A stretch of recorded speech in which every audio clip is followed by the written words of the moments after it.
I'm Wilson Lai. I'm Benjamin Yap. I'm Eli Sands. And I'm Alex Heeney. And you're listening to Deep Cut. You are listening to Deep Cut. It is a podcast. It is a podcast. You are listening to Deep Cut. It is a podcast. It is a podcast. On Deep Cut, we compare a director's most popular film with a personal favorite chosen by one of us. We also discuss that director's life in Korea to bring context that helps us view their movies as they may want us to. Wow, what a brilliant song that I've definitely heard already, Eli. That was magical. Thank you. If you're enjoying the show, please rate and subscribe wherever you listen to podcasts to help others discover the show. Better still, leave a review on Apple Podcasts or comment on episodes directly on Spotify. You can also find us at deepcutpod.com to find links to our socials, Discord, and Patreon. And we are also joined by a guest who you've already heard, Alex Heeney. Welcome, Alex, and thank you for joining us. Yeah, thank you for having me. So Alex is a longtime film critic who, similarly to Ben Wilson and myself, loves under-the-radar films from around the world. Longtime listeners have experienced her impact on Deep Cut, specifically episode 22 on Lynn Ramsey's You Were Never Really Here, through her work as the founder, editor-in-chief, and president of Seventh Row, a publication featuring in-depth interviews with filmmakers, thoughtful criticism on socially progressive films, and actual filmmaking coaching from the Seventh Row team. Alex has had the privilege of interviewing many, many influential creatives in film, including some directors from the Deep Cut canon, like Kelly Reichardt, Frederick Wiseman, and Pablo Larraín, as well as actors from Deep Cut movies like Josh O'Connor. She now hosts a membership called Real Ruminators, in which members get to deep dive into a different hidden gem of world cinema every month, learn about how that movie inspires feeling, and also discuss everyone's perspectives in a group setting. So on today's episode, we are continuing our sprawling, now over a year-long series on the sensual films of Italian director Luca Guadagnino. That series includes our first episodes on Challengers, which is episode 74, where you can hear a more detailed director bio if that's what you're searching for on this episode. Episode 82 on our deep cut pick, I Am Love, and an upkeep on episode 103 with Queer, which is our more well-rounded discussion of the film, which we discussed in our New York Film Festival episode 81 and our best movies of 2024 episode 96. We've talked about Luca a lot in the last year of the podcast. But today, Alex has chosen Luca's 2017 coming-of-age masterpiece, Call Me By Your Name. So Call Me By Your Name centers on the 17-year-old Elio, played by Timothée Chalamet in his breakout role, as his family summers in northern Italy in 1983. Elio's father, an archaeology professor, welcomes a research fellow each summer, and this summer, it's the confident and exuberant Oliver, a 24-year-old graduate student. What starts as a rivalrous friendship between the two becomes a flirtation and then an intimate romance. As Elio falls in love with Oliver, he learns about his peers, his parents, and himself. He also learns how to allow for both joy and sorrow in his life. Let's start with some general reactions to Call Me By Your Name. So I'm going to start with our special guest. Alex, why is this movie important to you? Why did you choose to bring it on the podcast today? Yeah, so I have quite a history with this film. Now, this was not my first Luca Guadagnino film. I saw I Am Love at TIFF, and then I also saw A Bigger Splash when that came out. I was a big fan. But when I saw Call Me By Your Name, I actually was at the world premiere at Sundance. Whoa. So, I liked Luca. I was certainly interested in this, but nobody knew what this film was. Nobody knew what it was going to become. Certainly no one had any idea who this kid, Timothée Chalamet, was. And I remember just coming out of the cinema absolutely elated. I was in Park City in the dead of winter. It's freezing cold. It's snowy. And I felt like I had just experienced summer in Italy. And I it was such a high. And I think not every movie inspires this, but when a movie like hits me that hard, like my gut reaction is then not just I love that, but how on earth did it do that? Like, why am I feeling this way? Why is this film just giving me so much joy? And I felt like I knew before I was ready to write anything about it, I knew I had to see it again. And fortunately, there was a repeat screening, and that was a day where I got to see God's Own Country and discover Josh O'Connor. And then in the evening, see Call Me By Your Name again. And at that point, I kind of felt like I had some better sense of it. But as I was preparing for this episode, because what we did at the end of that year was we wrote like a book on Call Me By Your Name, which was a collaborative thing that I did with other people. And it was funny looking back on that because I wrote a review at the beginning of the year and I wrote an essay at the end of the year. And my read on the film had changed over the course of that year as my own life had changed. Like I kind of started the year feeling like Elio. And then this particular film came at a time when I was just leaving. I'd been in the US for 6 years in grad school, and I was just leaving to come back to Canada. So I was very nostalgic for that. And so by the end of the year, I was much more in Oliver's perspective of like trying to capture that memory and looking back on it and feeling nostalgic. And I was reading the book when I was preparing to do this episode, and I thought, because this was 8 years ago, and I looked back at my response and I thought, wow, that's such a young person's reaction to the film. And now you're Michael Stuhlbarg. No. Oh my God. I think when a film hits me really hard, and there's a good reason that I have very selfishly created a membership program where we watch a film together and we all get to discuss it and hear other people's perspectives and dig into it. Because when a film hits me hard, that's what I want to do. I want to rewatch it. I want to talk about it. And, with this film, I had to wait 9 months before I could see it again, which was at the Toronto International Film Festival. And I saw it like twice there. And like I had 14 months with this film, so I saw it like 7 times in a cinema. Wow. Lucky you. And the film, like it just kind of came at that right time in my life, I guess, where it hit something emotionally that then made me want to explore how it did that, which kind of sent me off on a bunch of directions that I can see like were foundational for how I think about film. Like I was so obsessed with so many scenes in this film that one of the things we did in our book was we wrote these little scene analyses. And now that's something I do every month in my membership is we'll watch a scene together and then we'll unpack it. Oh, cool. And I'll give people sort of tools for what to look for. And everybody sees different things. And like, even when I look back at those things that I wrote years ago, I'm like, yeah, I still see that. But, oh, you missed this and you missed that. And that's kind of the fun of getting to do these things in a dynamic way. And I think the film also got me really interested in editing and how editing has a really emotional impact, which I don't think I'd thought a lot about before that. Just the way that the film stretches and compresses time and the way the whole film feels like a flirtation. And that is so much related to the editing style and also the blocking and the directing.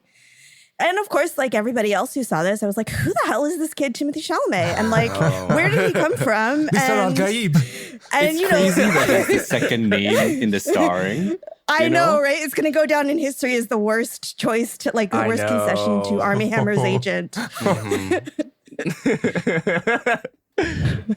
And I guess now, because looking back, because I've had eight years with this film, it's like I love a film that will change with you. Yeah. That like I definitely see it from an older perspective now. I got more than a decade on both those characters now. And I think like a movie that can meet you at any time, that's a movie that is worth savoring. Yeah. Alex, just on your note of talking about a film in a group and doing scene analyses in a group, I absolutely hear the teacher in you as well. And worth mentioning that Wilson and I are both teachers too. And Ben, in his own way, just not professionally. Not professionally, unpaid labor. That's a lot of what teaching is. Yeah, true. Wow. Poorly paid labor. Very true. Can I go next? Because I feel like my Yeah, please do. reaction or my relationship with Call Me By Your Name mirrors yours, Alex. So I didn't get to see it at Sundance, but I heard about the waves that the film made at that Sundance screening. And that like was what kickstarted my Luca Guadagnino journey. So I like watched A Bigger Splash in 2017 and then I Am Love in 2017 just to like prep for the release of Call Me By Your Name, and then like spent the summer reading the book, and then I was like so obsessed with a movie that I had like not even seen at that point. This is classic Wilson making his identity a movie that he has not seen yet. But you were ready. When you saw it, you were ready. I was so ready. And the fact that we were in college and at Wesleyan at the time. So I traveled from Connecticut to New York for that New York Film Festival premiere of Call Me By Your Name. And the fact that it exceeded my like sky high expectations is still like astounding to me. I remember like walking out of the Walter Reed Theater, tears just drying on my face because there was just like too much to like wipe off, and being so overcome with emotion. I think definitely placing myself with Elio at the time, like I was just feeling a lot of like similar things to what he was feeling, and just that feeling of like first love that is like given to you and then taken away the way it was for Elio was really devastating at the time. And like having read the book and that being written from Elio's perspective also like really, I don't know, guided my first few watches of the film. And I like saw it 3 times over the course of the next 6 months and didn't catch it again for like till this year. It's like been 7 years since I last saw that movie. But it was such a big part of like not only my personality, but just what I gravitated towards in filmmaking. Like I think the evolution from something like jumpy and splashy like A Bigger Splash to something a little more reserved from a visual standpoint and an editing standpoint with this, and really focusing on blocking within sequences and just taking time within sequences just shows me how mature of a director that Luca was becoming, even in that moment, not even talking about where he is right now, where I feel like he's leveled up again.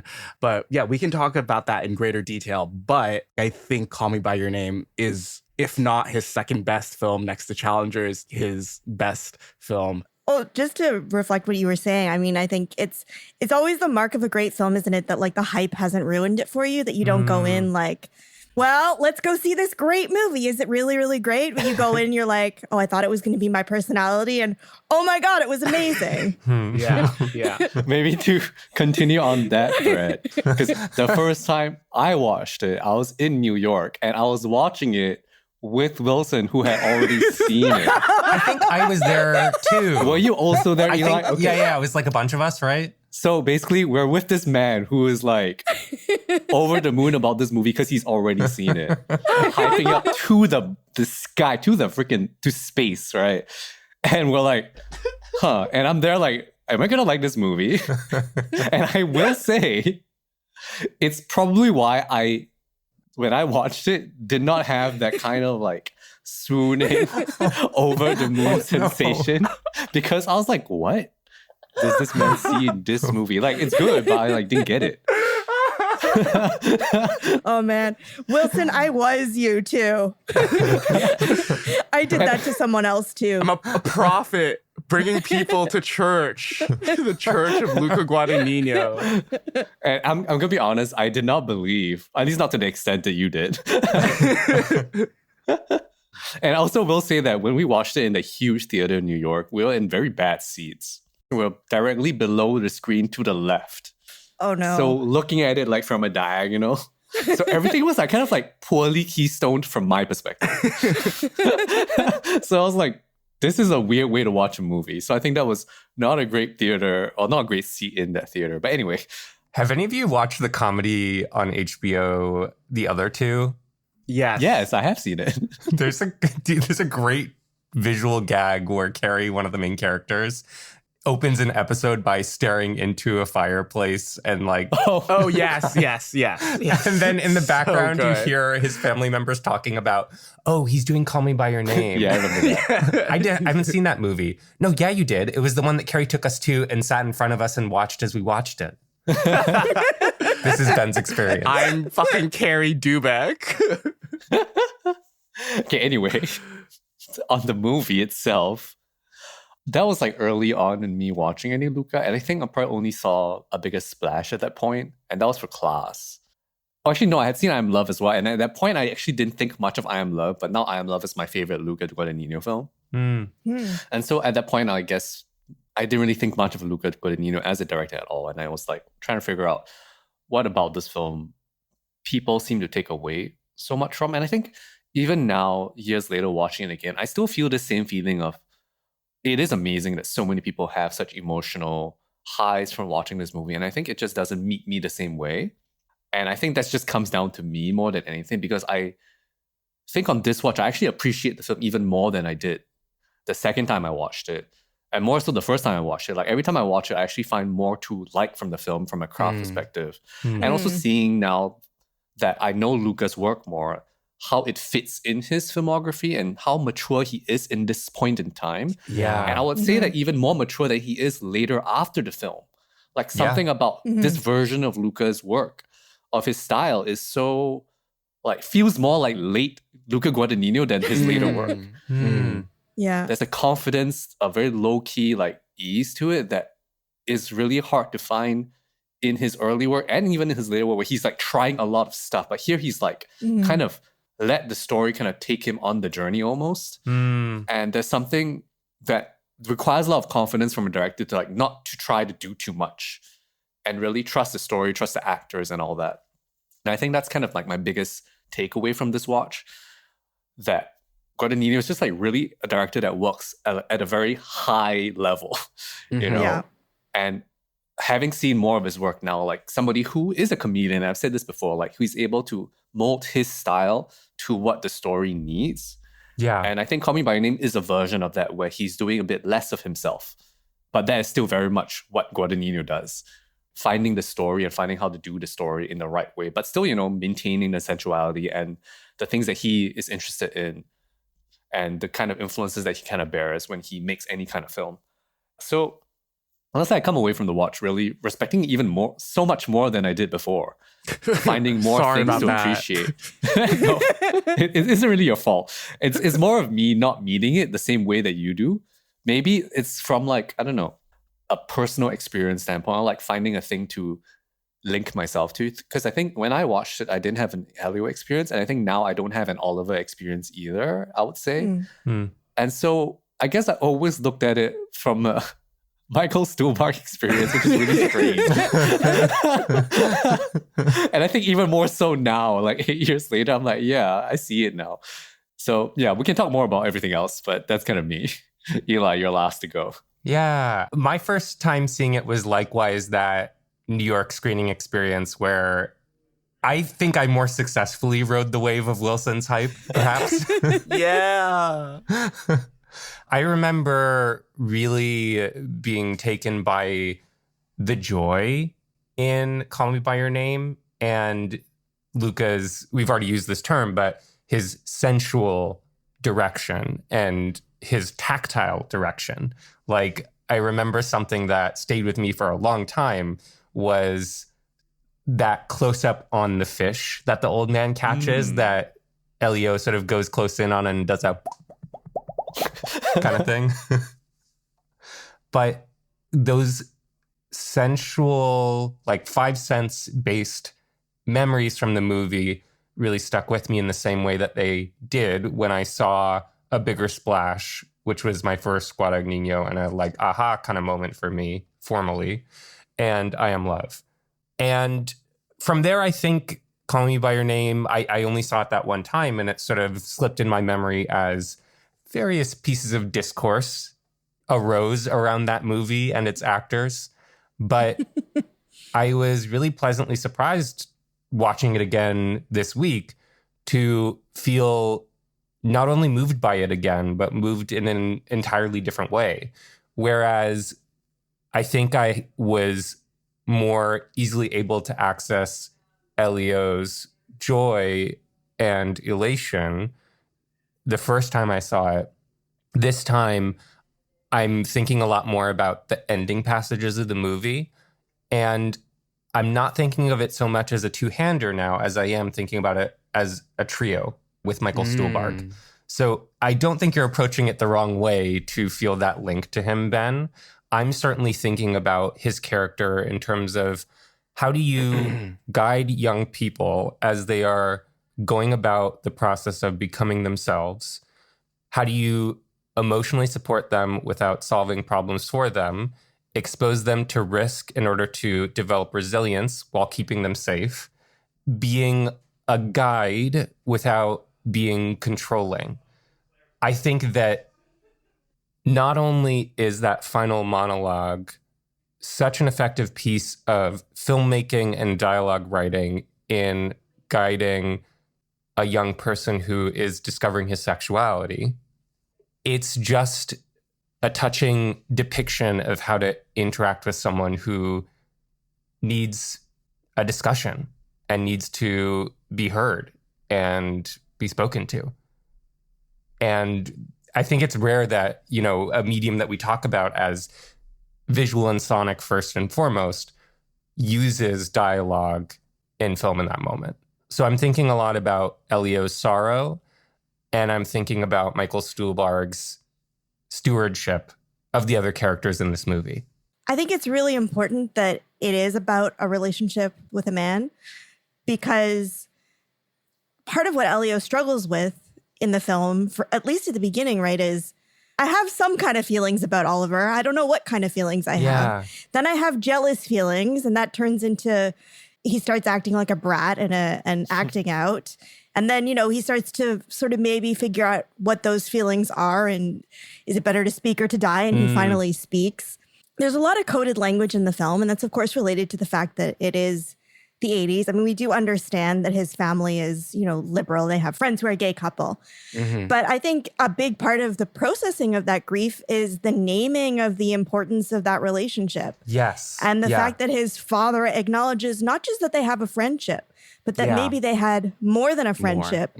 It's like there's a different level of grief when you can't even name how important the person was to you. Yeah. And that would have been especially fraught. You know, I mean, that's fraught with any kind of queer relationship, but certainly in the 80s, even more so, right? When so much of their relationship is about not naming it and not letting people know about it and not talking about it. But the fact that his father not only puts a name to it, but accepts it and tells him, cherish it, and this is great. And his parents continue to accept that. Like you, Eli, what I noticed when I was rewatching it this time is like, the movie goes on for 20 minutes after Oliver leaves. Right. And somehow younger me just like didn't realize that it went on for so long. And it's because it's not like, yes, it is about first love. Yes, it is like a queer romance, but I think it's maybe more so a film about formative experiences. Yeah. Because that last 20 minutes, it's all about Elio processing that. It's all about that sort of becoming part of his formative experience, about him becoming who he's going to be. Even that close up at the end of the film, which is just watching emotions and feelings on his face. It's about letting it live, that like, it's okay. Like he does not have to marry Oliver. It's okay that it was just a summer experience because it was a formative experience. And so of course, then you have to have, how better to mark a formative experience than to have your father name it and encourage you to feel those feelings. Yeah. It's really so beautiful when you sort of put it in comparison or contrast it with other like queer films that where you maybe like not have outside people acknowledge this relationship. And even within the relationship, you have people sort of like denying themselves the joy of accepting that you are having a connection with someone. That is beautiful. And so even though this film ends on a sort of sad note, there's sort of this freeing emotion that comes with being able to love so fully in this film, and that being okay for that moment. Yeah, and I think some of the sadness is because I don't know that Elio understood going in that it was a temporary relationship and that is all that it could be. That, like, quite apart from the fact that it's a queer relationship in the 80s at the beginning of the AIDS crisis, you know, Oliver is at a completely different stage of life, right? 17 and 24 is a big age gap now, and is a huge age gap in the 80s when, you know, Oliver's thinking about getting married.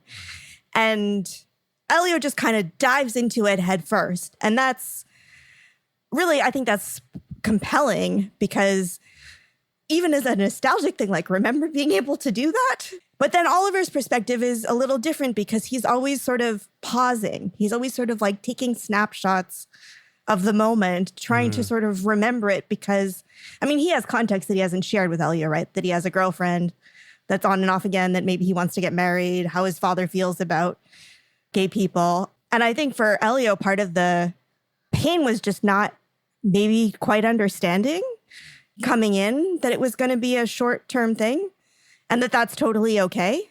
I think a lot about how that first 30 minutes before Elio more clearly telegraphs to the audience that he has an attraction to Oliver. Yeah. It's a very interesting first act because it's this very contentious, like, he doesn't even know how he feels about Oliver. He doesn't know what it is. He doesn't know how to name it.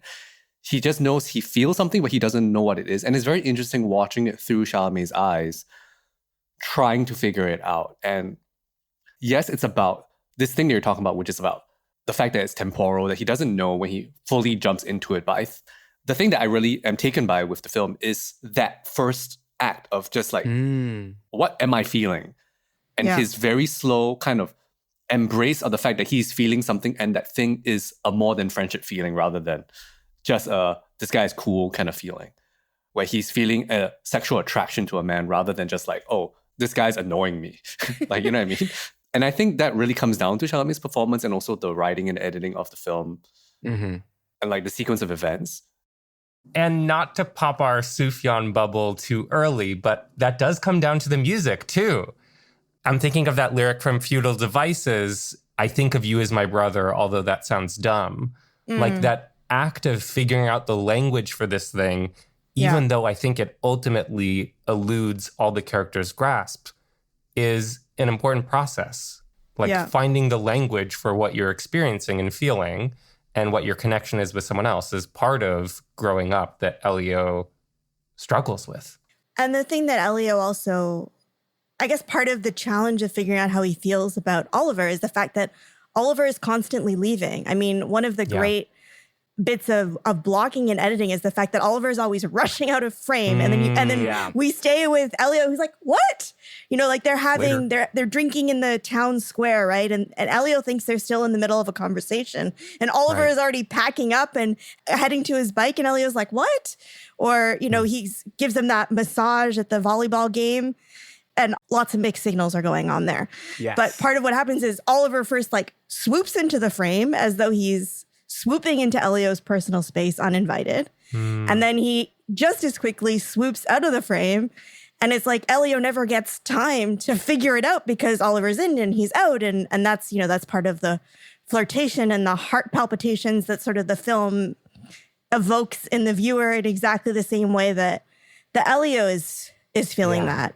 Like, and then later on when they talk about that scene, right, and you get to reflect back on it from Oliver's perspective, it like sort of paints that blocking in a whole new light where he wants to show affection, but also doesn't want to like overstep this boundary in a like age gap relationship that he's like interested in.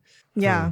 Should we take a pause and do some context before we dive deeper, or we need to? If you want to, sure. Do you want to, Eli? Yeah, sure. We can get a couple of things on the board 35 minutes in.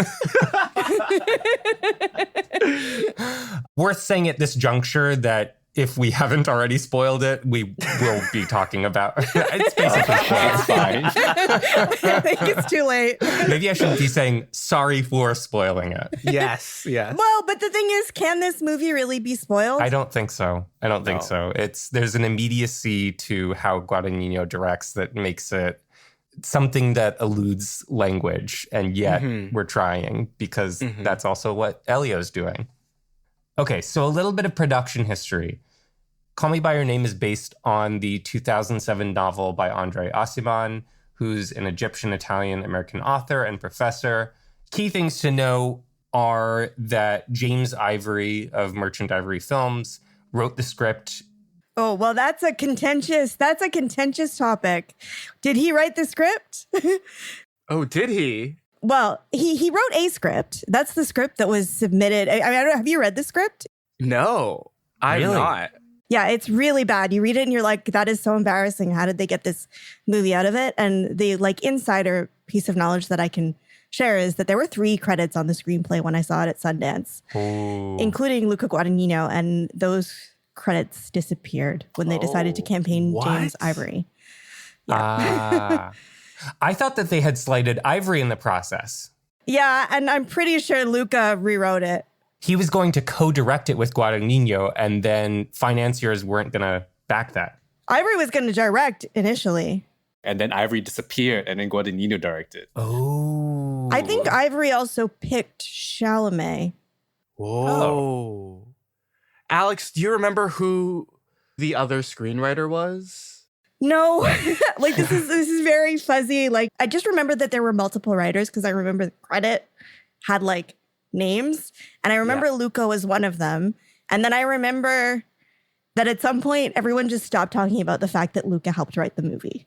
Wow. Well, also Guadagnino did a lot of improvisation, or the actors did a lot of improvisation and sort of moving with the moment on set too, including Guadagnino removing a lot of almost all nudity from the script, which Ivory bemoaned.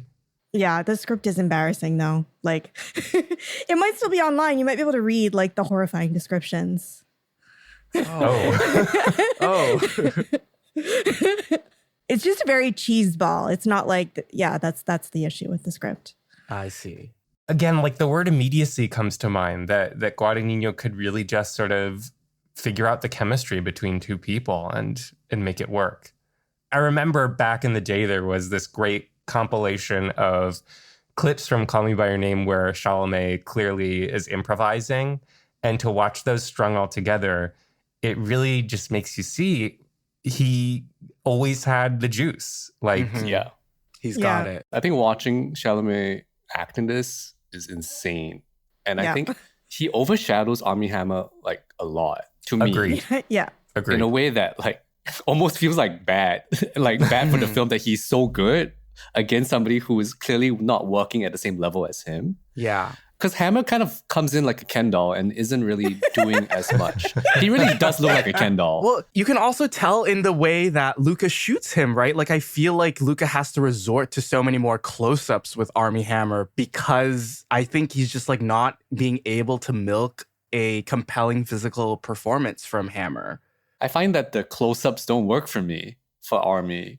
Too much face. I don't want to see the face anymore. I think that performance is directed to within an inch of its life. Something I really noticed when I was rewatching it this time is how much the film relies on people turning their heads. Ooh. And it's so precise that I'm sure it's directed. But where this is relevant is that's not the only thing that we're seeing from Timothée Chalamet. There are certain scenes where how he turns his head or how he moves his body is important. But if I were to catalog all of the moments of Armie Hammer's performance that held some kind of meaning to me, for example, the morning before he leaves, right, where he's looking at Elio and then he hears, well, he doesn't really hear it, but we feel like he's hearing the sound of the train, right? Train whistle, and he turns his head.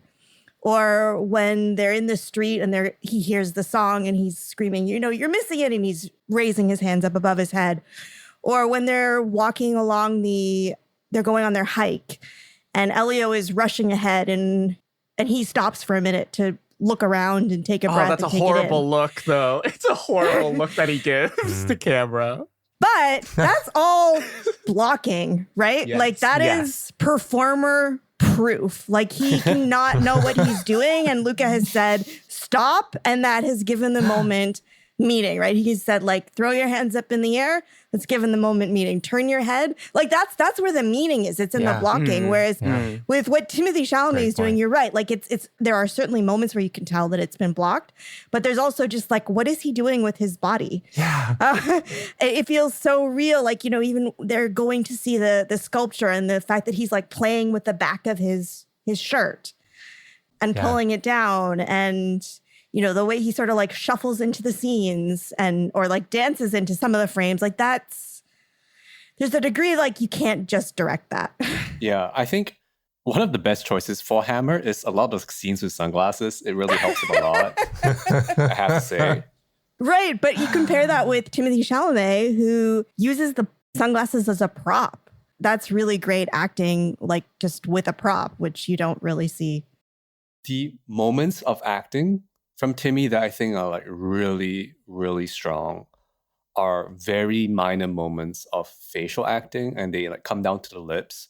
And there are two moments in particular that I remember, which is there's an early moment, I really forget which scene exactly it is, but there's the mention of Oliver, and he has like a very tiny smirk. And you can feel like you hear what's going on in his head. And he's, at this point, I don't think he has really betrayed the fact that he's interested in Oliver, but it's starting to come out of him. And it's in these kind of like little moments where it feels like, rather than acting, it feels like the reaction comes out from inside him. It's involuntary, the way he feels about Oliver. And later on, when he has that conversation, the long one with his father, when father asks, how was the trip? And he like lights up for like a second. And he was like, yeah, it was cool. But like his face is not the same as what he says. Something about him just lights up. And like these two moments for me really stand out because they show you that he's really in it. Like he's in that headspace so strongly that it's like he's possessed by the character of Elio rather than being Timothée Chalamet playing a character. And that's when like the actor and the character really like become one. And I think Timothée Chalamet gets there, which is like very rare to see in film.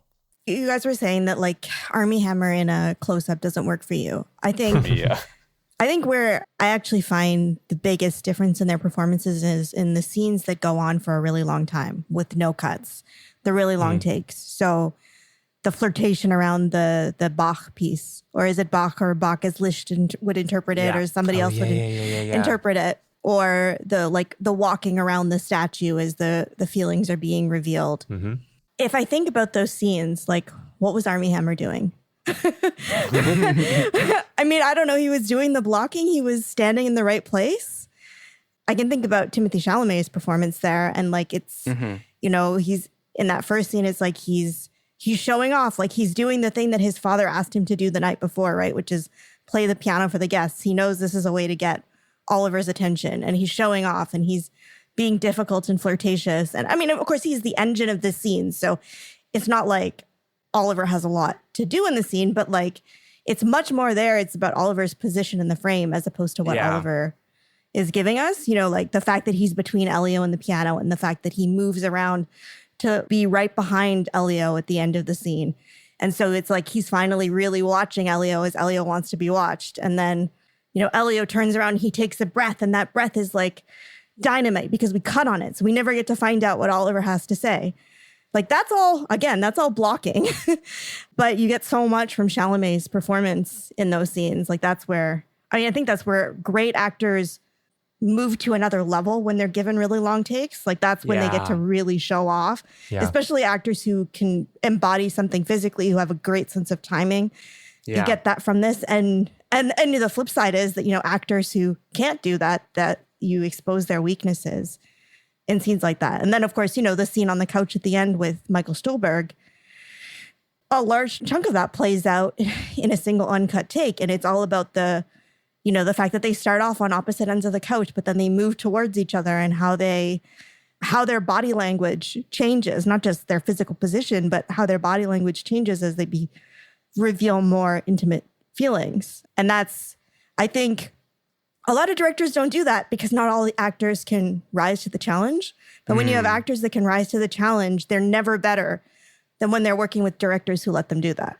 That's really interesting because that's such a big add-on to this thing that I was thinking about when watching it yesterday. And I was thinking about what separates good films from truly great films is the blocking. Think about Johnny To and how he blocks so many actors in a frame. But thinking specifically about Luca and working with actors, I was very much framing it from a directorial standpoint. But if you don't have the actors that have the chops to back that up, you won't be able to deliver such compelling blocking in these long takes that he does in this film and other Luca films as well.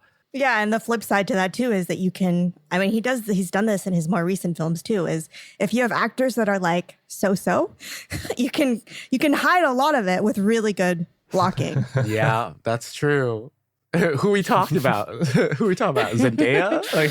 Who we talking about? Zendaya and Mike Faced. I agree with you, Alex. I talked a lot about that. I will say, rewatching Call Me by Your Name made me be like, is Challengers really my favorite Guadagnino? I don't.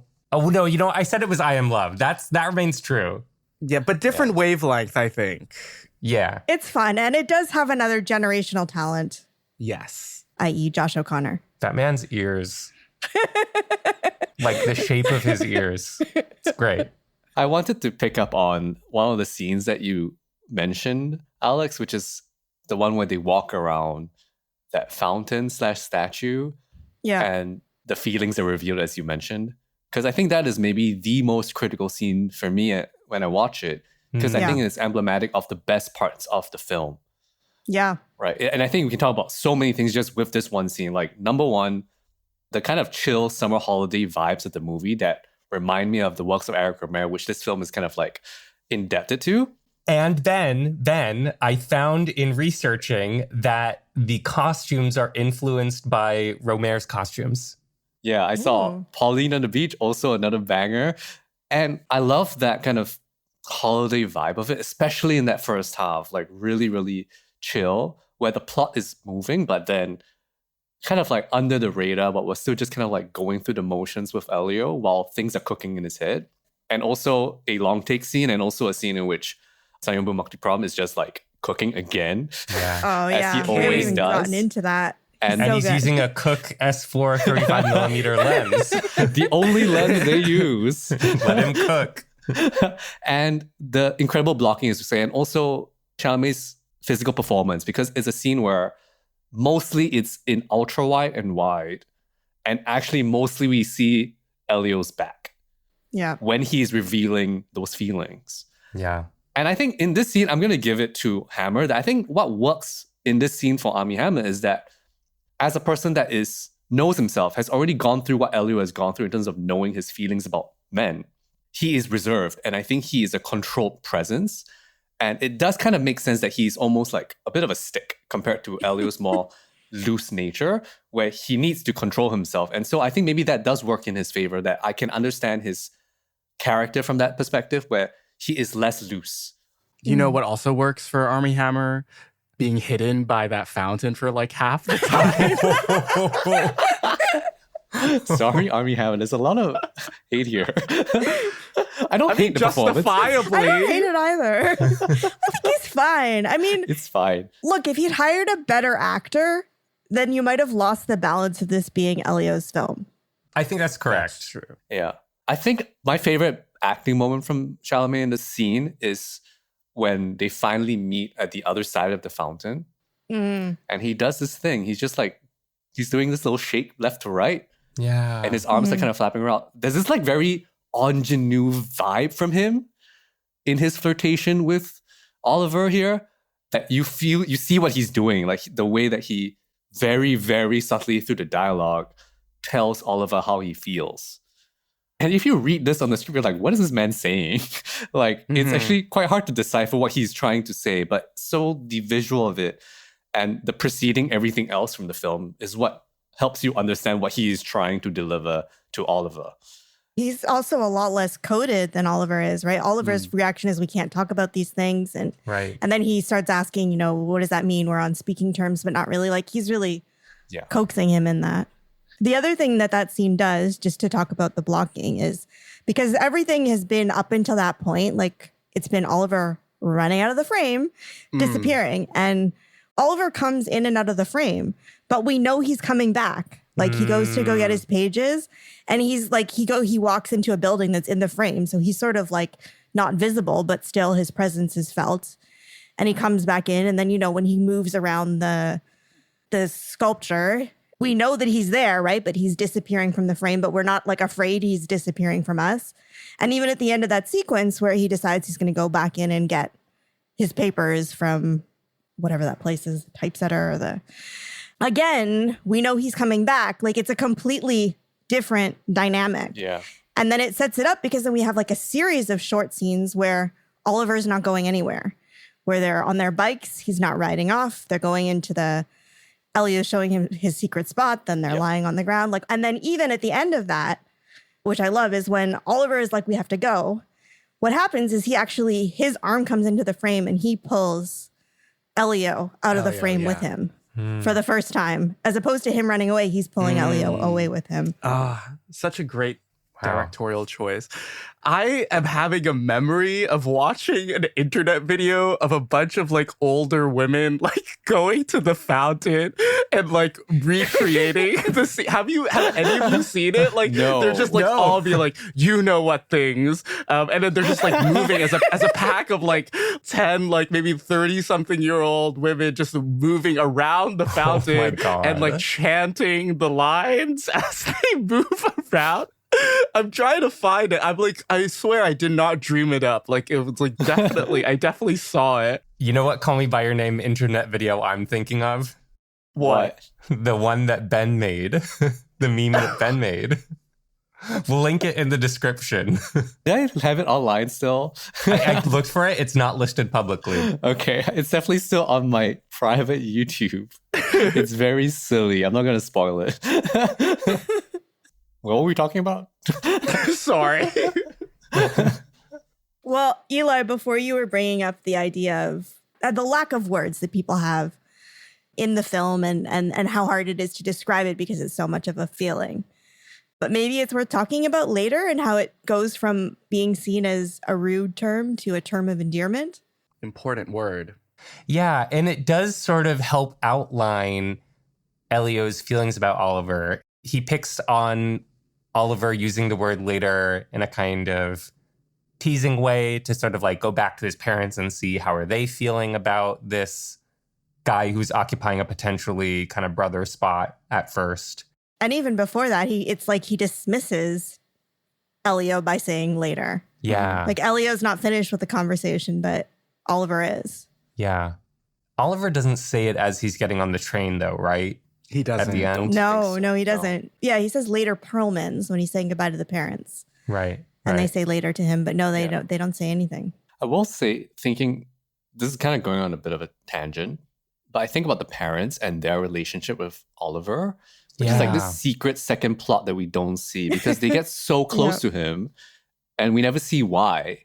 And I really love Michael Stuhlbarg and also Amira Kazar, who plays the mother, and like she is fantastic because later on, when the father tells Elio that the mother doesn't know, I'm like, bro, she definitely knows. She's the one that suggested the trip. Yeah, and every scene, so after a certain point, every scene, you look at the way she looks at Elio, like she knows. And she is able to, with doing nothing, telegraph that to camera that she knows. Yeah. But not necessarily telegraphing it to Elio. And I found that to be very fascinating. And think about the parents as also like kind of flirting with Oliver, especially Mr. Perlman, who has this intellectual flirtation with him, which I found really interesting to watch because I feel like Elio uses that to understand his attraction to Oliver because he sees his father doing it with Oliver. Not doing it, but doing this flirtation.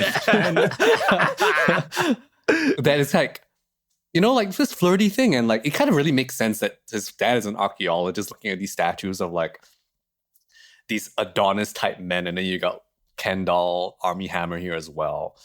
And in a way, the father is telegraphing the ways in which men can be attracted to each other to his son.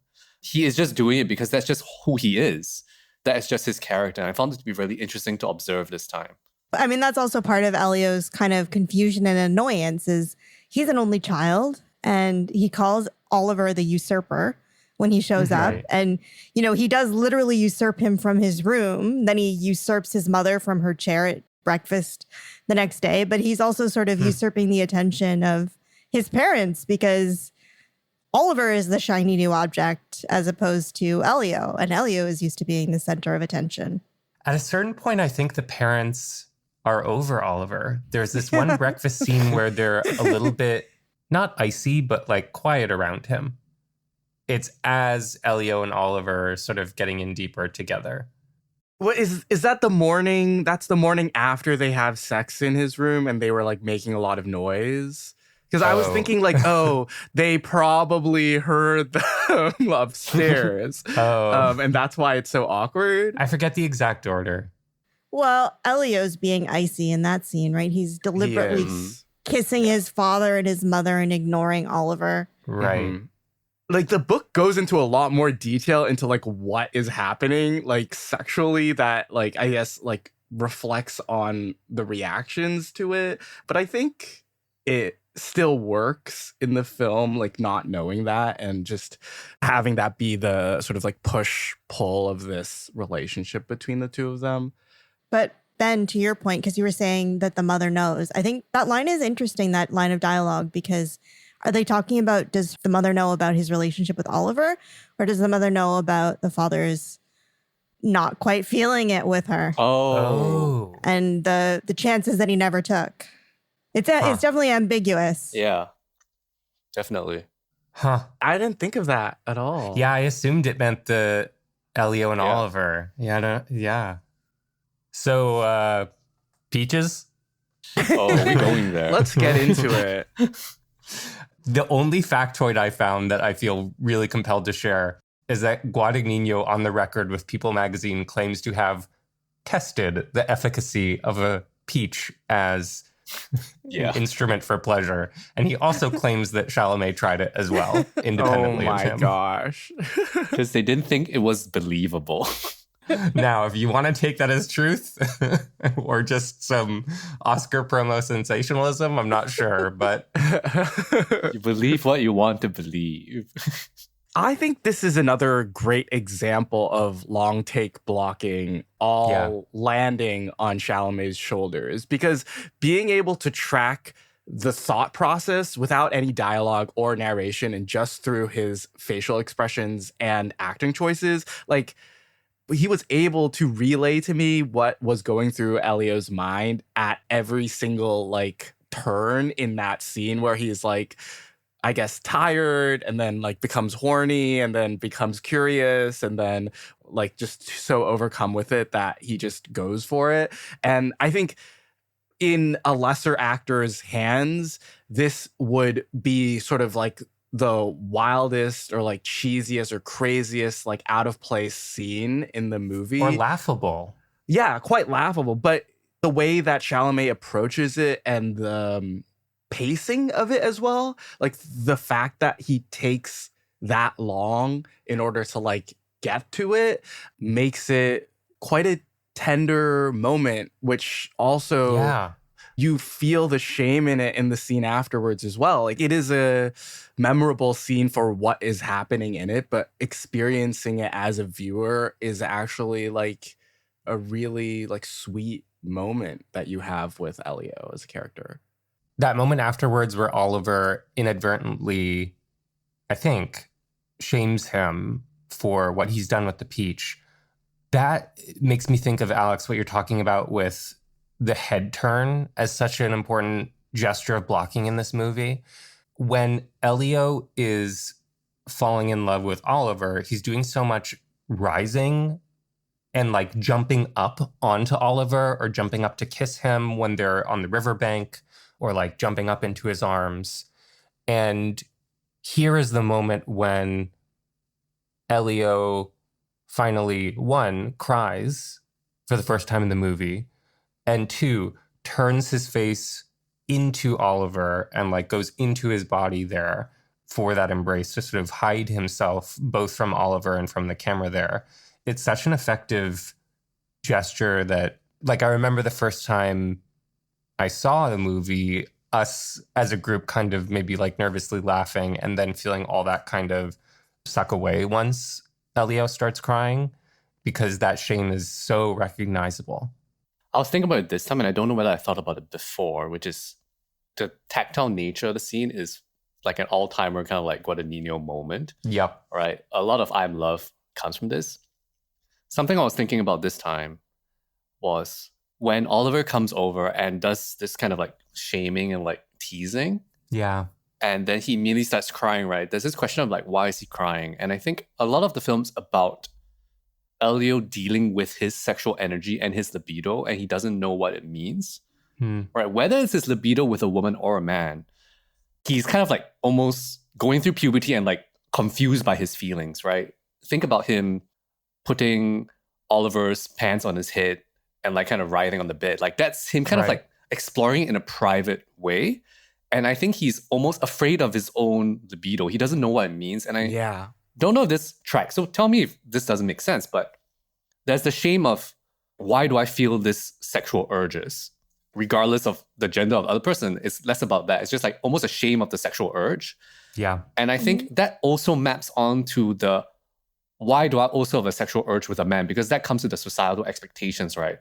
And so it's kind of like he's now being teased for the sexual urge, but then that also tracks onto his uncertainty about his sexual urges and attraction to a man. And I think those things kind of like conflate in that moment, which is why when Oliver teases him, he breaks down like immediately. He immediately breaks because it is something that he's shameful of.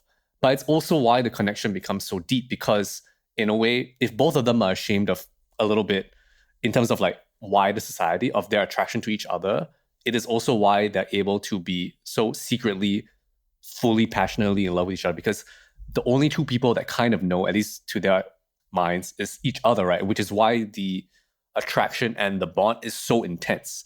Because it's like, if I harbor a dark secret in their mind, in this case, the only other person who has it with me is you. And so we are the only safe people to be around when we feel this way, right?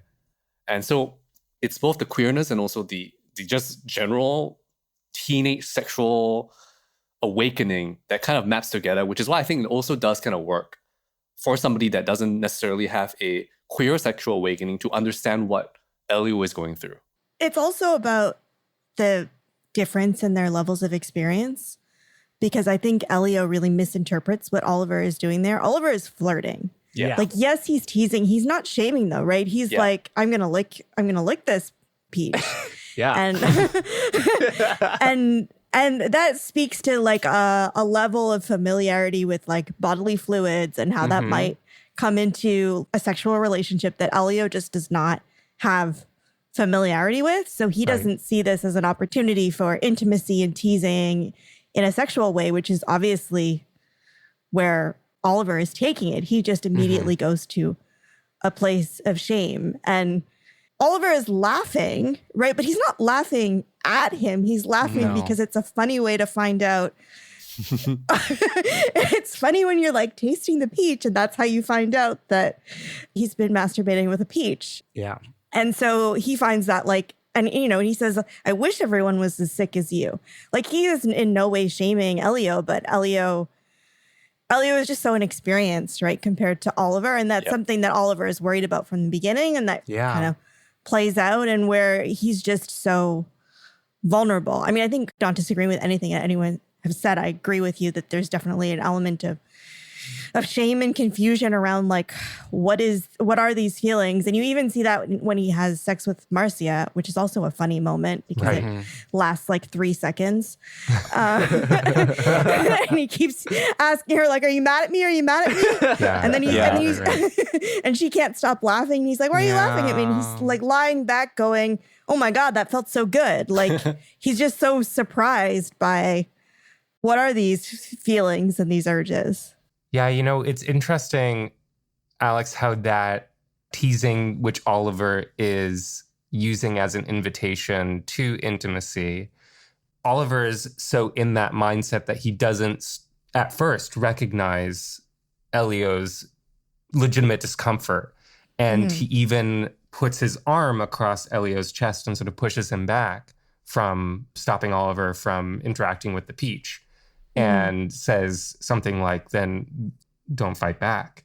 And that moment for me, you know, it of course ensnares all the discussion around age gap and experience gap and Armie Hammerisms. It also, I think, within the text itself does remind us of these differences in developmental maturity between these two characters, that it prophesies some doom between them because it's a pretty bad misreading of each other in that moment. And I'm even bothered by Elio saying sorry and Oliver saying, it's okay, like apology accepted. To me, that even funnels to the trip to Bergamo and Elio's complex reaction to seeing Oliver dance with another woman again, which results in him throwing up. Which also, I guess, maybe like talks about, or maybe alludes to the fact that they were drinking probably or something. Right. And for him also as a younger person, probably drinking for the first few times in his life again. I don't think that's true. He's Europeans. European. He's Europeans, European. man. He's been drinking wine throughout the film. It kind of makes me think about their age gap. Like he's less kind of sure or doesn't know his limits the same way that maybe Oliver knows his limits, right? In terms of his body. And I think that's what kind of plays out, or that's what plays out for me when I think about that scene where he pukes. Like, it makes him seem like a child.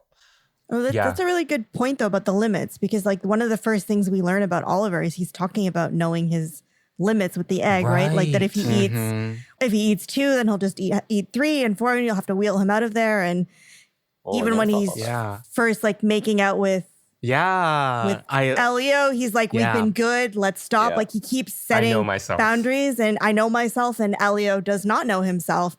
Elio is pushing straight ahead. Like he doesn't know what he's getting himself into. He doesn't know what these feelings are on multiple levels, right? Yeah. Should we talk about this age gap discourse that's surrounding the film since it came out? We already are. Yeah. I mean, recently, Minala, this YouTube creator, put out this video essay about age gap romances, generally speaking, that are like, exist a lot of. And of course, like the gender inversion as well, because usually it was like the man was older, like classic Hollywood stuff. And then now we're getting a lot of like women is older, man is younger. And of course, Call Me By Your Name gets thrown into the conversation because it's an age gap romance between 2 men. But I think there's this question of like, for Call Me By Your Name, somehow it's not as frowned upon, and like why it works as an age gap romance without kind of the ickiness that we might find with some of the other ones, or like without the qualification of the fact that it's a age gap romance. Yeah, I think it's tricky. And I think you also have to separate the movie from the book. And the actors. And the actors. I guess I don't have a problem with the age gap in this. Like, I mean, aside from all of the emotional things that come into it, I don't really think there's a power dynamic that is problematic here. And Elio is very precocious.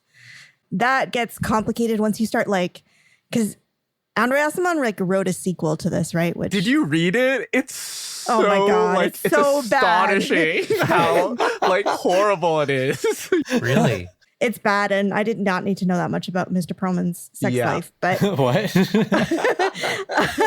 If Call Me By Your Name is like hinting at this age gap thing, like that Andre Aciman is like maybe into, Find Me just like goes head first and was like, okay, I love big age gaps in sexual relationships. It's so much creepier than that, though, because he gave an interview to like the French press where he was talking about how 12-year-old girls are like sexually attractive. What? It's not which, like, in France is not statutory rape, but in the rest of the world, not a cool thing to say. France does not have a good track record with this. No, right? Like extremely bad track record, if anything. I don't think the film has a lot of those connotations that are maybe in the water with Andre Aciman. I think what works and why it works is because Elio is the driver of what's going on. And yes, maybe the age gap does also put him at more risk of emotional whatever down the line, because Oliver might have had this experience already before, and so is better able to deal with the fallout of having a big romance that he then gets rid of for social reasons. But I think because Elio drives it, he has to take accountability, or he's the one taking accountability of how he feels and what happens to him after. And then so I think from that context of the story of it, maybe that's why it feels like it works and like it makes sense and it feels less problematic. But yeah. I don't know. That's tricky because it's a fine line between driving and grooming. The big difference here is that Elio has the power here, right? It's his house. It's his family. Mhm. I mean, Oliver is a PhD student, which is a precarious position to be in. As a former PhD student, I can tell you. You know, his life could be totally fucked up if Mr. Perlman wants to ruin it for him. So he does not have the power over Elio that you might see in a baby girl or in a teacher-student relationship, which I'm sure you guys are like, "Ah!" as teachers. Yeah. Yes. So it doesn't have some of those connotations that you might see in other kinds of stories or real life situations. And the whole film is kind of like an idyll. It's sort of out of time. And it's even like out of place. It's like somewhere in northern Italy. I mean, they do then talk about crema, and so you kind of get to position it. I think for me, I don't feel that there's a real power problem, which is, I think, why it doesn't feel so bad. It helps that Elio is precocious, but you can have precocious kids who get into terrible situations. I think that Guadagnino's choice of time period might be crucial in understanding the age gap here as well, oddly. He talks about how the early 80s are a time when everything, quote, that was great about the 70s is definitely shut down. And he also says it's before what he calls the corruption of the 80s in the US, Reagan, and in the UK, Thatcher. And I think implicit in that is this is at the start of the AIDS crisis, but it's not full swing yet. Like, I think the most charitable thing I can say that I don't in principle agree with, and I still find extremely troubling, is that if the parents kind of vetted Oliver as a caretaker and someone trustworthy to send their son on a trip with, perhaps knowing that they were engaging in intimacy, it's parents who have come from a very certain time period in the 20th century, right? And have like come of age during the 60s. And then it's also before the moment, the extended horrors of the 80s and 90s, especially for LGBTQ people. Even as I sort of talk through this rationalization of the parents here, I think this movie ethically does not hold up to scrutiny for me. Like, there's no way to get out of the situation without some yuckiness. But in the end, the emotional reality of it and those crucial last 20 minutes of emotional coming of age are the part of it that feel closer to home and universal. Yeah, I think maybe it's also that the parents make so many good judgments that we sort of also assume that their judgment about Oliver is good. I mean, it could also be in a really icky space where the parents are encouraging him to have this relationship with an older man who's going to break his heart. Yeah. It's certainly a provocation, and it's also related to the fact that Elio is 17. I think we'd be having a very different conversation if he was 16. That's true. And I think we would also be having a very different conversation if he was 16 and played by an actor who looked 16. Yeah. Because Timothée Chalamet looks young, but he doesn't look recently pubescent. Yeah. And he's 22 when he's doing this film, or 21. Yeah. And he's believably 17. Yeah. But I think, if you had cast it like they cast Skins with actors the exact right age, that might make us read this in a completely different way. Like, Elio kind of reads as 18 almost because he's so precocious. Even though we know he's 17, like, It's a complicated and an icky thing, but I think to dismiss it as well, it's just it's statutory rape, I think is a little lacks nuance Yeah. Yeah. for what's going I on agree. here. I don't think it's that simple. And I think you have to pay attention to the character dynamics or the power dynamics, not just the age difference. Yeah. Armie Hammer is also like way too old to be playing this character. Like, I couldn't believe he was supposed to be 24 because he looks like 30, Yeah. which he was. I mean, maybe he was 28 or something when he made it. I think the fact that we can already talk about it, and this is in the text of the movie, the fact that Oliver has more experience and that affects Elio and the way that he goes through this first big romance gives the movie some credit that it's not using the age gap as a way to like sex it up or like make it like kind of like transgressive. You know what I mean? It is actually fully, definitely not. or not, maybe not fully, but it is contending with the fact that there is an experience difference and that affects Elio in a certain way. Yeah. Yeah. And I think that is why it is not okay. It works rather than just like, oh, it's an age gap and that's it. And it's like kind of transgressive. Yeah. You know? Like, it's a big part of the emotional push and pull between these two characters is like, I think like Oliver's caution around Elio has to do a lot of the times with the fact that he is only 17 and Oliver on paper doesn't want to approach this relationship, but has these feelings nonetheless. And for Oliver, it's also complicated too, right? Because he has a lot more internalized homophobia than Elio does. So he's also, he keeps talking about like messing Elio up. Yeah. And I don't think he's talking about the fact that he's older. He's talking about the fact that it's a relationship between two men and that something about that is transgressive and potentially damaging, which I don't think anyone else in the film really believes. One of my favorite little pockets or asides in the movie is the visit of Professor Perlman's friends who are a gay couple and how Elio initially ridicules them in ways that are coded as homophobic. And Professor Perlman just very directly says, you're too old to not accept people for who they are. And then he puts it more explicitly and I think maybe also turns it into a bit of a joke that welcomes Elio in. He says, is it because they're gay or because they're ridiculous? That's such a complicated moment to me. It's like he's both modeling or asking a certain kind of empathy of his son and also not putting the couple up on a pedestal. It's interesting. Like, it circles back to my thoughts about him as a parent or a guide to Elio and like what kind of ways of operating he's asking of his son. And even before he asks him, is it because they're gay or ridiculous? He's actually talking about how much respect he has for one of them as an economist and how kind they've been to have bought him this shirt. And so he actually starts that interaction with a lot of respect, which is maybe not how his wife has treated it because Elio has gotten Sonny and Cher from her. Yes.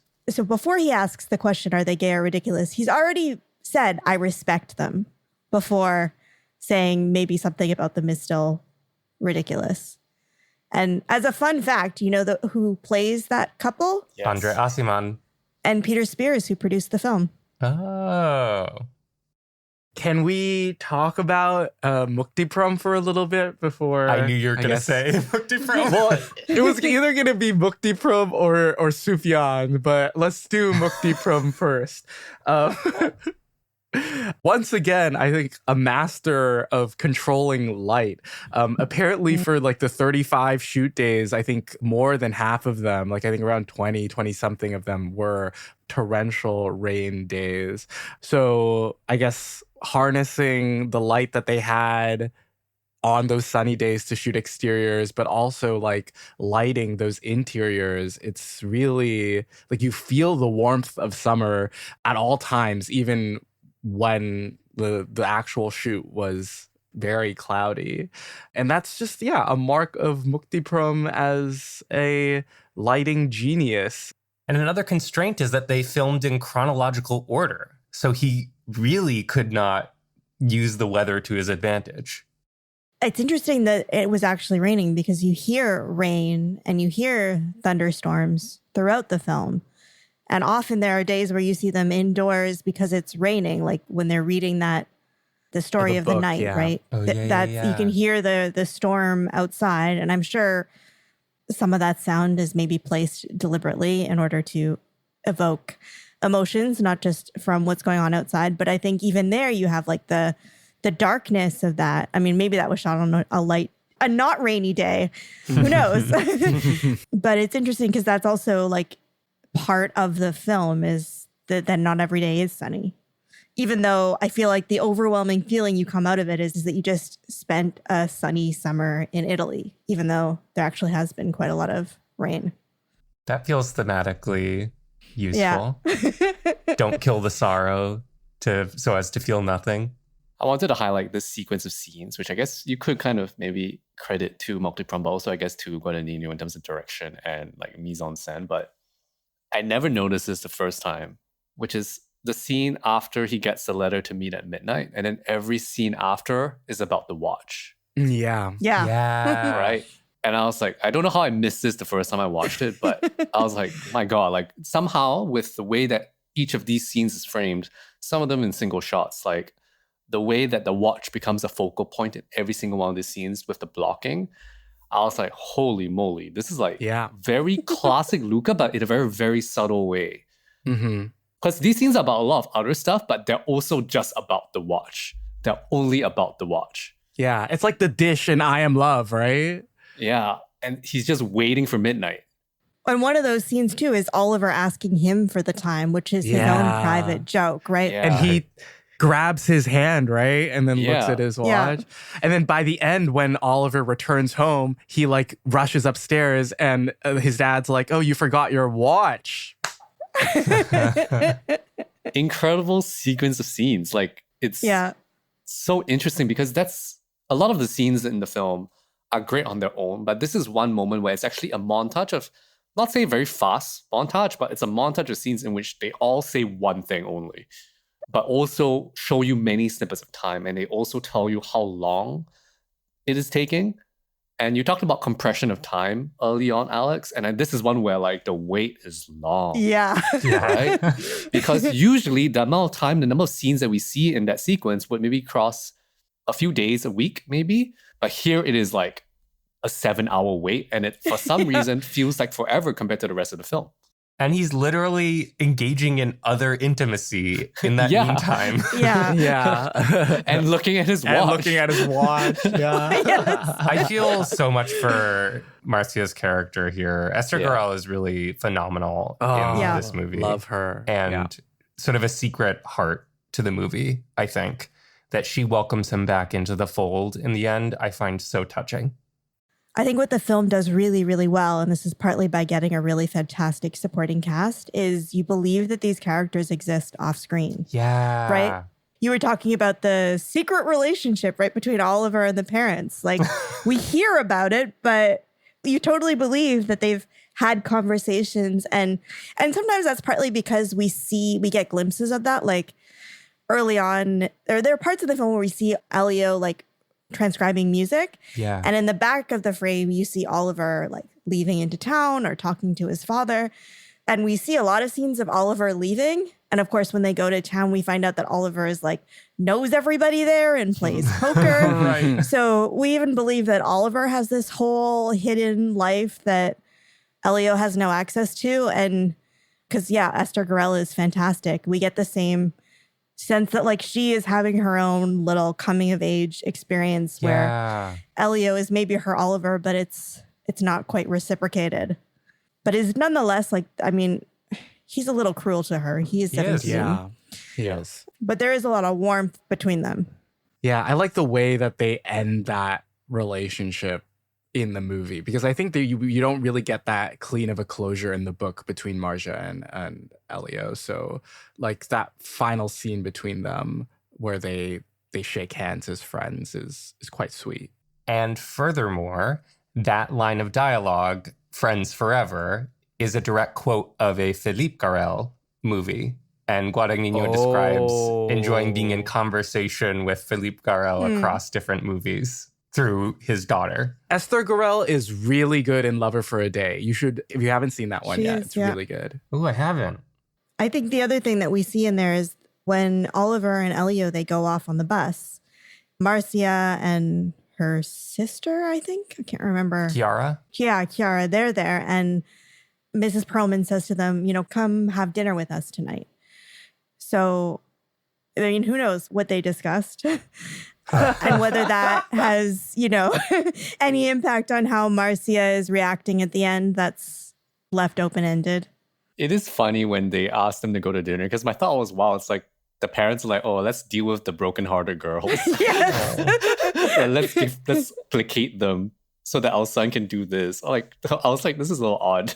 Well, and Oliver did some heartbreaking too, right? Exactly, Yeah, that's yes. true. Both of them, because they invite both of them to dinner. Yeah. Mm-hmm. What did we talk about Mukti Prom, or did that? Oh, I mean, Wilson's kind of said it. Like, I don't know what else there is to say. he good. Thinking about like their careers as a whole, like I think Luca did a lot by choosing Mukti Prum to shoot Call Me By Your Name. This was their first collaboration together, and they went on to film like 3 other movies, like ending with Queer last year. And by choosing Mukti Prum, who was, I guess, like working with some art house directors outside of We're Sethakul already, but bringing him into this English language film stratosphere sort of skyrocketed him and deservingly made him one of the hottest DPs working today. So I think just another example of Guadagnino finding good collaborators and like working with them for a few features and hoping that he does this again with Malik Hassan Saeed, who is lensing after The Hunt. I mean, I think Wilson already talked about like what Mukti Prum is doing that's from a technical level really good. And it's hard to really go too deep about what he's doing that's really working very well, because I think across the board from the whole film, like the ability to kind of like give it a certain vibe, which is maybe not the most technical term, but I think there's a cohesiveness to the film in terms of its look that, I don't know, like, I guess it comes from just an experience of knowing like how this whole thing is going to play out. And maybe that does come down to saying, having this choice of using only one focal length, which gives the whole film this very strong sense of presence without you feeling like the camera is there. And it's very much like an invisible hand kind of thing when it comes to the way that things are being framed. Yeah. Where we don't feel a very strong hand in the terms of the way that the image is being changed or panned, but there are obviously very strategic choices throughout the film with sudden pans and tilts and whatnot. And there's a holistic sense of the whole thing just kind of working. But even the moments where the camera does call attention to itself, like the first camera moment that makes me swoon in this movie is when Marcia is getting off the bed in the first like 2 minutes and the camera jostles as she is stepping across the room. And that's like, there's no clearer reminder of the fact that there's a camera than an operator wiggling at the camera. So to then have that feel like it is of the texture of the world in the first 2 minutes. It's such a special thing to, like, I think we talked about this before, like bake in like mistakes, like being soft in the focus or framing things out weirdly, but yet still making it feel like an intentional decision, which who knows, it like probably was an intentional decision in some parts, but only like Guadagnino and maybe like Wong Kar-wai are directors that really can harness this offbeat or like not regular directorial choices and make it feel like intentional and make it feel like it's aiding with the emotion of the film itself. And I think it's a lot more heavy-handed in something like I Am Love, which goes really crazy with the camera and the edit, or Challengers as well. Which is also Mukti Prum. Yeah, but even Right. when you see it in something that's a little slower and a little like laid back, it makes those choices feel more intentional. I think the small choices are where like I mean it's hard to really say who to credit that to, but I guess I would credit it to Multiprime in terms of just where do you put the camera in a room? For example, the rooms that are connected, that are shared between Elio and Oliver, where you Right. put the camera is so critical. And a very, very early moment that kind of made me perk up and think about, oh, the camera's here is when Oliver comes in and plops on the bed. And then Elio's in the background, like walking around and talking to Oliver, but Oliver's knocked out. And there's an over the foot shot of Elio Oh, yeah. moving around where Oliver's legs are like on the end of the bed. So we're actually maybe on the right of Oliver, but we don't see his head, we don't see his body, we just see the legs. And the feeling it gave me was like, oh, even though Oliver is asleep, there's this feeling like he is thinking about Elio while he's asleep because I'm over his legs. Or maybe he's pretending to sleep. It's hard to tell, but we're over his shoulder in a sense, but rather over his body or his torso. And that choice, because that's the one time I think the camera is there, to capture that scene.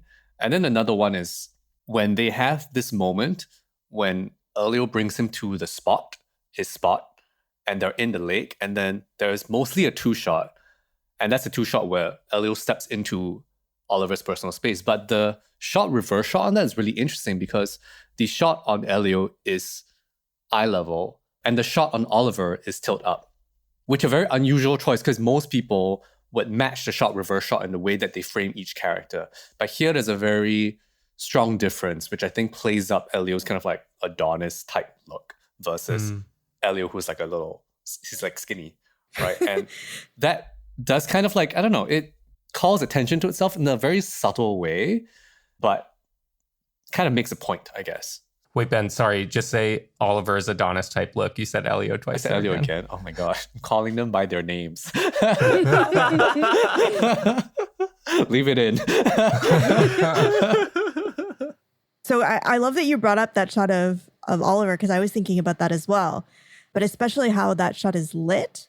The choice of where he's put him in that stream or whatever it is, like small, shallow body of water, it basically means that when we look up at him, his hair is gleaming. Like he is gleaming in the sunlight in a way that Elio looks much more like natural and normal. And also the other thing is you can see the light of the water reflecting on Oliver. You can see like the rippling on his shirt. So it's like that's one of my favorite moments in the film of his lighting as well, is like he's really using the fact that they're at the water and where he's positioned him, using the light to create this real Adonis, as you put it. And I think so much of this film does take place outside.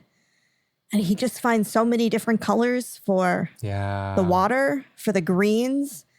And, how much of some of this stuff is him versus Luca versus locations. But the fact that they find all of these sort of enclosed spaces outdoors, whether that's Elio waiting for Oliver underneath that sort of like shrubbery, which creates like an interesting shadow effect and also feels very intimate. And then also when he's talking to his mother later in the film, when Mafalda is hassling him about going out, they're also sort of in a certain under trees in a certain sort of like interesting way. Like they're always working with the greenery to find interesting locations, interesting frames within the frame, and also just the way the light and the shadow plays on the character, sometimes to really important effect where somebody might be in shadows for a good reason, as opposed to not just because it looks nice.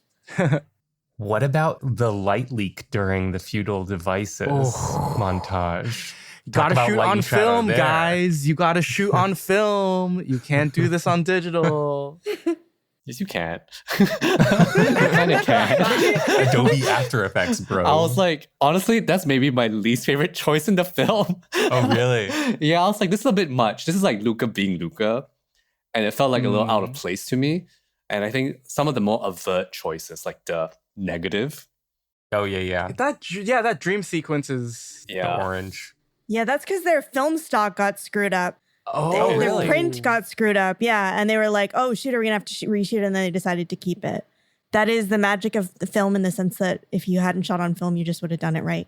Or, I mean, depending on how you view that, or you like, they wouldn't have come up with that, right? They would have just made it more naturalistic in line with the rest of the film. Whether you think that works or not is, I'm not actually saying that I think it's bad or that I think it's good. I have mixed feelings about it. I mean, I respect the choice considering the context. Whether it works or not, maybe not so much, but okay, sure. I give it some credit, you know? And orange is an important color in the movie because Timothy's throw up is orange. Okay. Yeah. And peaches Here are we orange. go. Here we go. I mean, another moment that I felt like was a bit out of place when it goes out of focus when they kiss in Bergamo. I like that. I mean, it's okay, but I think it's these things which like go against the grain of what I love about the film, which is Luca kind of like chilling and like letting it happen. And I think it's completely fair to like these choices. I think it's just more like me wishing it was more of that piece, of that kind. Yeah. But I mean, that's a taste thing rather than a good or bad thing. Do you know if he operates himself usually? The credited camera operator is Gaia Ferme, so I'm not sure. I mean, I don't know, but like a lot of times when it comes to 35, because there's no monitor, I guess. Like, well, a lot of European directors operate, but that's an interesting relationship that gives you with the actors when you operate yourself. But lots of great cinematographers don't. So it's like that, and not editing your own movie makes me feel like it's relinquishing so much of the like tactile choice of filmmaking. Like, when do you cut and where do you look? I think editing is something that you should have somebody else with you because it gives you at least one other eye to give you new decisions. Yeah. And directing's all about delegation, right? It's about communication and delegation and like telling people what you want and having them create it for you without having to do it yourself. Well, you can tell that to Hong Sang-soo, but I don't know. Well, but I mean, to Eli's point, like editing is very close to writing. It's very, very personal. There are directors who just relinquish that to an editor, and different people edit in different ways. Yeah, definitely. And there are directors who use an editor. Like, you know, before we started recording, we were talking about 45 Years and Andrew Haigh. And, you know, he edited his first couple of films and then he started working with Jonathan Alberts. But they watch all that like they are in the editing room 8 hours a day for like 6 months together. Oh my God. Yeah. And they both say that, like, you know, they lose perspective and it's helpful to have somebody else. I mean, Andrew Haigh has also said that he feels like he doesn't have the same intimate relationship with the material when he's not editing it himself, even though they try out like every permutation together. So it's a complicated thing. And I think it depends on the project and the constraints and what you're looking for. And like some people, they need an editor. Ari Aster. Oh.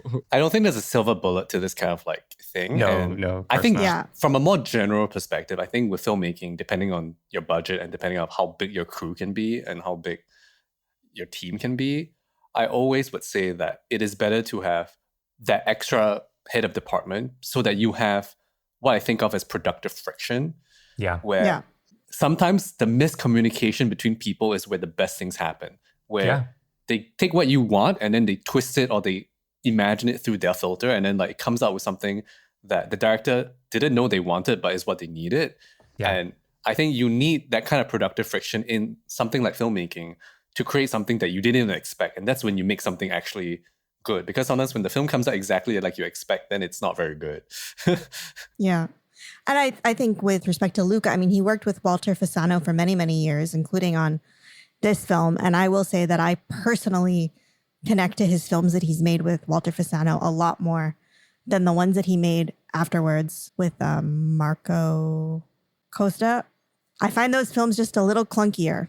And I find there's an elegance to Walter Fasano's cutting, especially in Call Me By Your Name. It's also in the other films like A Bigger Splash, and I think he did Suspiria as well.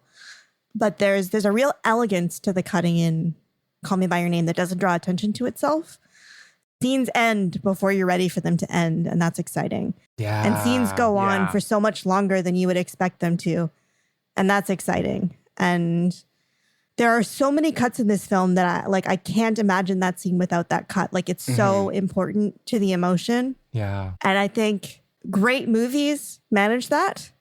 And great editors manage that, not necessarily even on every movie. Like, hopefully you get a few cuts like that in a movie where it's just dynamite. This film is just has so many of them. It's so scene impressive. after scene. Yeah. Yeah. And it's just very subtle, right? Like you talking about that J cut that you mentioned earlier when Oliver's looking out the window and then the sound from the train comes in just like a second before. It is like a very small choice, but it bridges those two scenes and those two emotions within each scene together so well. Like, it just like fuses it together just by bringing the audio a little bit into the previous scene. Yeah, and the film plays with sound in really interesting ways. Like, even in the final scene of Elio looking at the fire, sort of like halfway through that, you start hearing the sounds of the plates being set and the table being set and the shuffling, that like life continues. There is life existing just behind him when he's ready to turn around and rejoin it. So well said. That's There's so well another said. great cut I like a lot, which is when they're in that lake body of water thing, and then the flirtation is starting to happen, and or like rather starting to evolve, and they start to almost like fight, and then it smashes right into the next scene in which they're very still and very quiet. Yeah. That is like kind of like a strong kind of dissonant juxtaposition type of cut that kind of gives you this sense of not unease, but like of excitement almost, right? And it doesn't let you see the whole scene before, and it's like, whoa. And it injects that silent scene with a lot more undercurrent of like feeling. Yeah. And it lets you know that scene is going to go on for, like, you know, that a bunch of stuff has happened that we haven't seen. Yeah. We're kind of reaching 2 hours on this recording. But I feel like we've talked a lot and about many of the elements, and I'm really happy that we covered so many things. Is there anything else that people want to bring up? Is it a video? Is it a video? Is it Is it a Sufjan? video podcast? We just play Sufjan and then we end the episode. But okay, how rarely do you find a filmmaker and a songwriter working so closely together to achieve like a shared emotional vision with the, like, I guess the songs with dialogue in the film? Like, I guess I could think about like maybe Harold and Maude as something that does a similar thing with the soundtrack, but Sufjan writing songs from Elio's perspective, that gets like built even more, especially for me, because I feel like I have such deep connections to songs as well. And how it really like places us in those shoes is such a magical thing. And I feel like it's just like a once in a lifetime kind of moment that you can create with this. Like, I feel like that year at the Oscars when like fucking Timothy lost to fucking, who was it? Gary Oldman for Darkest Hour. Yeah. Oh my and then, God. Oh my And God. and then Sufjan lost. Well, there was also Phantom Thread, Daniel Day-Lewis, which also I feel like could have deserved that Best Actor. Yeah. But I don't even fucking know who won that Best Original Song award. But the only person that walked away with the award that night was James Ivory, who now I realize wasn't even like, didn't even write the thing. Well, I mean, barely wrote the thing. I don't know. Oh, it was Carter Burwell won for Remember Me from Coco. Ugh. No, wait, I might be wrong about that. That's not Carter Burwell. Hang on. But it's, yeah, okay. Well, I do still know the tune of Remember Me. So I don't know. It's not terrible. But those Sufjan songs are top tier. And I've been listening to a lot of Carrie and Lowell this summer. And yeah, it's just been so fitting. That's a serious album of pain. Yeah. 4th of July. Like, You caught the extended version of Carrie and Lowell, right? I did. With did. the even longer 4th of July. Yep. Okay, kill me. Well, there's only one film we've been talking about that, aside from the movies that we mentioned at won awards, and I think that is more important anyway. I don't really care about the Academy at all, is what I'm trying to say. But we're talking about Call Me By Your Name, and other people are talking about Call Me By Your Name more so than any of these other films. Like, who the hell is thinking about Darkest Hour? Bad movie. Sorry, bad movie. Also bad performance, I would say, yeah. What, you don't like Gary Oldman doing too much as Winston Churchill? I don't like Gary Oldman playing an old man, yeah. Oh my gosh. But Chalamet will get it in the next 5 years. I'm claiming it right now. And he will give a banger speech where he's like going to thank the greats like he did. He's gonna be like, Yeah. Thanks, guys. Thank you. I wouldn't count on that. The Oscars like to award young women, but with men, you got to wait till you are an old man. correct. I mean, Maybe. like, look at Ray Fiennes. He doesn't have an Oscar. Like, Oh. he only has a couple nominations. I mean, if he doesn't win, he joins an elite crowd. That's true. Yeah, it is true. Alex, thank you so much for joining us. I already felt this way before this recording, but feel it even more so now. I feel like I have learned and have a lot to learn from how you watch and describe movies. And even just the things you noticed in Call Me By Your Name technically, and like what happens and things you noticed clearly shaped the conversation so deeply. So really thank you for joining us. It's been so fun to get to know you on this recording. Oh, thank you so much. Where would you like to point our listeners? Where can they find you online? Yeah, so you can find me every week on the Seventh Row podcast. I have a bunch of Luca episodes there, but I put something together especially for Deep Cut listeners as Really? a thank you to you guys and to your listeners. So I mentioned that Call Me By Your Name was a discovery for me at a film festival. And I go to lots of film festivals and I'm always discovering films. They don't always break out to the extent that Call Me By Your Name has, but that does not mean that they are any less incredible and a treasure. And so I've put together a guide just for your listeners that is to one of these films that, incredible thing about it is the director wrote, directed, edited, composed, and is the cinematographer for it. Huh. So that's a completely different approach to collaboration, but where the collaboration is more with the actors and the people who are there. But it's an incredible film. It only has like 4,000 people have logged it on Letterboxd. Wow. So if you watch it, you'll be in an elite set. That being said, it won like every award in Australia. Huh. So it's an incredible, incredible film. Very, very different from Call Me By Your Name. Very different vibe. But if you want to get some insight into how I think about films and some of the kinds of films that I'm on the lookout for, that is a great space to continue that. And also a film, I mean, we've talked so much about blocking. That is a film that is like, A++ blocking. What is the name of the movie? It's called Limbo. It's an Indigenous film from Australia. Wow. It stars the guy from The Mentalist, but like you would not recognize him because, he has these like beautiful long blonde locks on The Mentalist, but in the film, hair shaved, very, very different character. Well, thank you so much for doing that. And I should say where you can get it, which is yeah. you can get that at seventh-row.com/deepcut. Awesome. Oh. That's lovely. We have a URL. Thank you so much for doing this for us. We'll include links to everything that Alex has described in the description for this episode. I have a very important question. Why the seventh row and not any other row? So when I started my website, which is 20 years ago almost, Wow. it was like in a different form. I was living in Toronto, and at the time, my favorite cinema, my favorite art house cinema, my favorite row in it was the Seventh Row. And so that's where that came from. And it just stuck. And then once you've had it for a long time, it's too late. No longer my favorite row, but it is now my brand. What is your favorite row now? It depends on the cinema. And now I'm old, so like whatever row I don't have to look up in. I feel that so hard. There's a certain New York independent cinema, and I'm very pro independent cinema, of course. Name I'm not it. going to name it. But they have the most uncomfortable seats in the world. It's the I'm naming it for Oh, it you. is so bleep that. uncomfortable.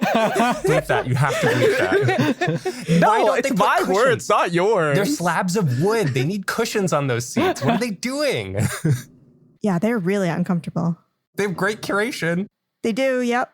Maybe more people would be there if they had comfier seats. I certainly would. On that note, Thank you for listening to Deep Cut. If you enjoyed this episode, please rate and subscribe wherever you listen to podcasts to help others discover the show. And a great way to support us is to leave a review for the show or comment on our episodes directly on Spotify. You can keep up with Deep Cut on Instagram, Letterboxd, and X at Deep Cut Pod, or follow our TikTok at deepcutpod_film. If you want to chat with us and other fans of Deep Cut and Alex, come join our Discord server where we talk about movies, TV, music, and share what we're up to. And double plug for Real Ruminators, where you can chat with Alex and her community about film as well. We also have a Patreon. If you want to support us with a monthly subscription, we would deeply appreciate it. Click the link in our description or go to deepcutpod.com to find links to everything we've mentioned here. Special thanks to our Patreon Deep Cut Pick supporter, Leah Lai. Without your support, this show would not be possible. Deep Cut is hosted and produced by us, Wilson Lai, Benjamin Yap, and Eli Sands. Our cover art is designed by Justina Yam, the talented, and our theme song is composed by myself. I'm Wilson. I'm Ben. I'm Eli. And I'm Alex. Take care, and we're looking forward to talking about more movies with you next time.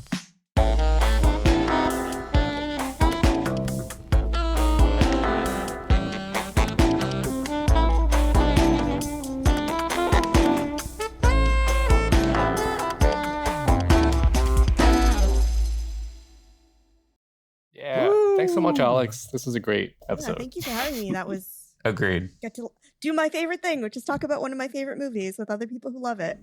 That's us too. Yes. I love how long this episode is. Like, I really am like, yes, we need to talk about everything as much as possible. Yeah.